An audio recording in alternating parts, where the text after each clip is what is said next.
இறைத்தூதர் ஸல்லல்லாஹு அலைஹி வஸல்லம் சொன்னார்கள், இந்த வானங்கள் பூமிகளை இறைவன் படைப்பதற்கு முன்னதாக 50,000 ஆண்டுகளுக்கு முன்னதாகவே மனிதர்களின் விதியை இறைவன் எழுதிவிட்டான்.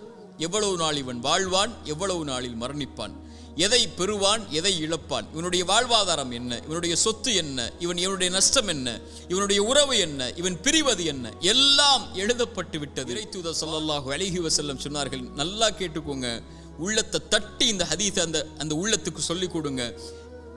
எந்த ஒரு உயிரும் இந்த உலகத்தில் இருந்து மரணிக்காது அதனுடைய வாழ்வாதாரத்தை முழுமையாக்காமல்.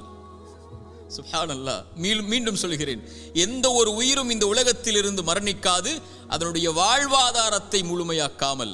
இவன் எதை பெறுவான், எதை இழப்பான், இவனுடைய சொத்து என்ன, இவனுடைய செல்வம் என்ன, ஒரு மனிதன் தன்னுடைய கடைசி சொட்டு தண்ணீரை அருந்தும் வரை, ஒரு மனிதன் தன்னுடைய சுவாச காற்றின் கடைசி மூச்சை இறைவன் எழுதியதின்படி சுவாசிக்கும் வரை மரணம் வராது.